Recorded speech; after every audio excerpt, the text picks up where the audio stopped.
Hello and welcome to Tabletop 24. I'm Alan. John. I'm Brian. And welcome to this Kickstarter preview for 99 Ninja from Premetheus Games Labs. First up, we must say, obviously, that this is a pre-production copy of the game and an early one at that. So a lot may change and it's not indicative of the final copy that they're going to be putting out through the campaign. So we have seen some of the stuff that they've done before with microbots and the quality that they can put out there. So this is not representative of that, whilst the components may be slightly different and whatnot. The gameplay is going to be mostly the same. So check out the campaign for any updates for that, and that'll be in the link in the description below. So 99 Ninja, we are playing as two competing clans that are looking to take out any resistant daimyos, which are these 7 guys on the board, by knocking out their ninja, hiring these mercenary ninja clans to take out their samurai, and hopefully score the most points by doing so. When you set the board, you're going to have a bit of a modular board to start with, so you've got a bit of variety in how these set up. Determine the first player randomly, then the second player gets their first choice of which clan that they are going to take. And they may then look at their card that they've been given at the start of the turn to decide whether which one they want, what's going to work for them in the long run. The first player then gets the choice of the remaining 2. Each turn, you will then get to choose whether you want to keep the clan that you've got or swap it for the neutral clan that's in the middle. And it's going to be important because that's going to be based on what card that you've got in front of you, and also potentially what your opponent's doing and in what position you are in at the game and what previous moves have been taken. So let's, for instance, say here that Brian had the red clan. He's got this ninja card, which can be rotated and moved in any orientation and also flipped. Transparency in this is very important because we're going to start stacking some of these cards. This card can then be placed providing that it is next to, in one of the 8 spaces around a daimyo. If your ninja covers a samurai, you'd gain a point in that clan. So here we've taken over 2 samurai, so we're going to gain 2 points here. However, you can't cover a pre-existing ninja, so John couldn't come along then and cover up this ninja. However, there are cards in the ninja card deck that have samurai on. And what they can do is they can cover up pre-existing ninja. It's going to be very important on how we build those up as we go through. Once a daimyo is completely surrounded, so we're going to have to play a couple of cards to get this to work. It's completely surrounded or their samurai are removed from around them, we then score that daimyo. So whoever played the last card to surround them would play their lowest numbered daimyo that's taken over their territory. Their opponent would then flip their highest number into a favour token, which are going to be used for some special techniques that we'll get to in a second. And then they will score based on the clan that they have chosen. So in this instance, John would have played this last card for the 2 white clan, so he would gain an additional 2 points in the white clan. However, the black clan would also score 2, but nobody's representing that. Brian's representing the red clan, so he'll score another point. So you've got to be very careful on where you play those compared to what your opponent's clan currently is, because it's going to be key on what your points you're going to get. So I mentioned these favour tokens that you're going to be getting throughout the game, and you can spend these on these 3 basic techniques and get the benefit that they're applied. Once you've spent them, you're moving from the game, which is going to be very important for when we get towards the end game scoring.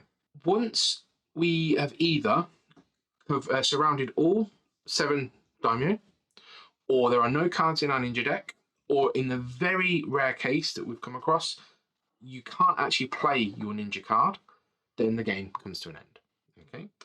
You will then take back any of the daimyo that you have used to score, any of the favour tokens that you have remaining that you have not spent, keeping them in their orientation, because that's going to be very important. You're then going to come to the scoring board. You will then blindly assign these based on the score tracks that you've got. So it's going to be quite important if you've got more daimyo than your opponent. But you're going to do that in secret, and you're going to say, okay, well, we're both going to try and contest this black clan track. Obviously, later on in the game, these are going to be moving around quite a bit, but for our example here, once you reveal it, you will then pull them in the relevant directions. So in our example here, John now controls 2 of the clan's favour, and Brian only controls 1. So John would win. In the event of a tie, you then look at the highest scoring. If still a tie, then you look at the person with the most Dymo would win. And that, in a nutshell, is 99 Ninja. Straight off the bat, this is a lovely game to play. There's a lovely push-pull in the scoring and a lovely dynamic in the game that the early rush for points when you're putting your ninjas down is then replaced by a quite tight tactical battle where you're trying not to give too much away to the other player. It's very dynamic and fluid in that, and I think that's a testament to the gameplay. It works really well, and the fact that these 4 boards can be done in combination and moved around makes it quite it's no 2 games are the same. Basically, you're not going to get playing the same cards. All your ninja cards are a little bit different, so they're all going to stack up in different ways. And it's a lovely playing game. Yeah, normally you don't know what is the next card coming out. So when you replace it, when you play a card, you draw another card. It may be that you've got one clan and you really want to get a clan that the other player's got. So it may again make you place it somewhere that you don't really want to expand straight away. Yeah. Until you can get the chance to get their card back in. Yeah. So that's a nice tactic as well. Like a bit of complexity there. It makes, especially at the end of the game, you've got to think hard about where you want to place these cards.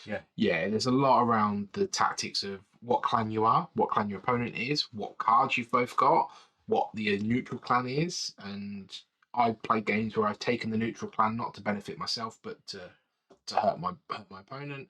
So you've really got to balance the tactics in there. Yeah, because you can see what your opponent's got face up.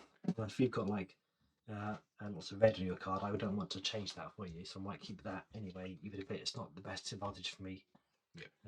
There's an art and a key point in it when to relinquish your clan and pick up another one to score points, but also making sure you're not giving up a clan that's going to score somebody else loads of points, and the board's loaded with that colour.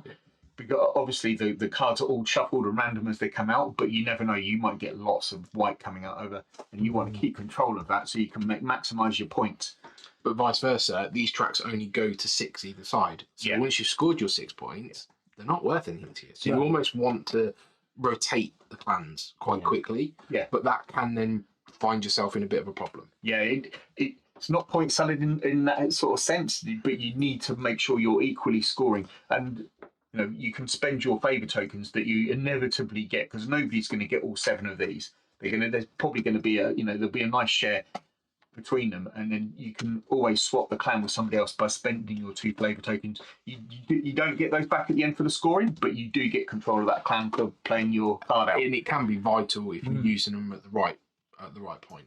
So you're kind of balancing how many points am I going to get from this against what I've spent, and it may be that you're going to gain 5 or 6 points on one go because you've covered a couple of samurai plus some ninjas around the daemon. Yeah. So you can get this can swing quite wide in that instance, and change the game quite quickly. Yeah, you can find yourself leading in all 3 tracks quite soon. I think me and Brian had a game where I was probably on at least 4 in each track, and then within 2 turns, because I had to relinquish clans, it went the other way. So there's a lot of push pull on that, and I think the scoring track itself is going to be quite important.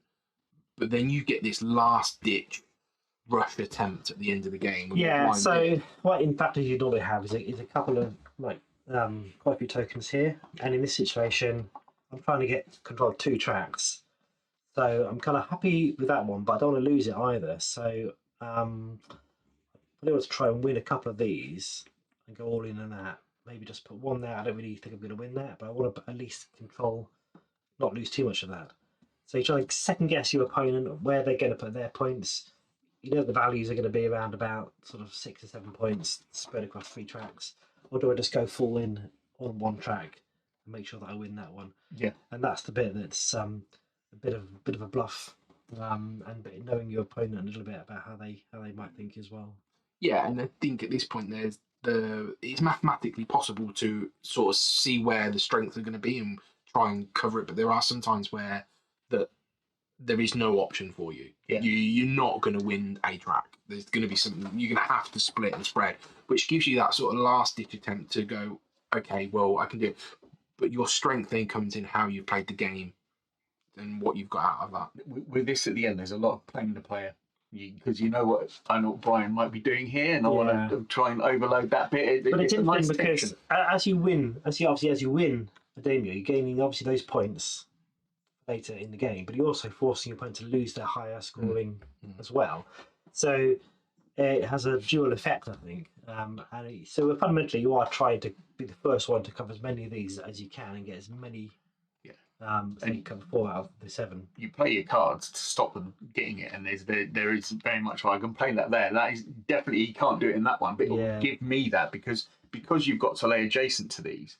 There's always going to be that end point that comes up, and it doesn't creep up, but you can see it coming. So you're almost like, what do I need to maximise here? And you can delay the inevitable by putting another samurai next to them as well to stop them from completing that capture.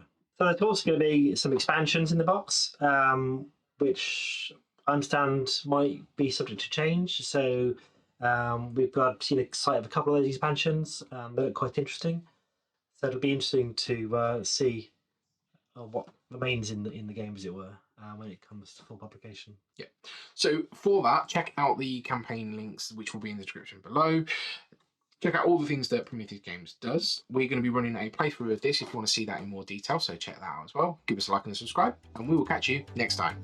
Take care. Bye-bye.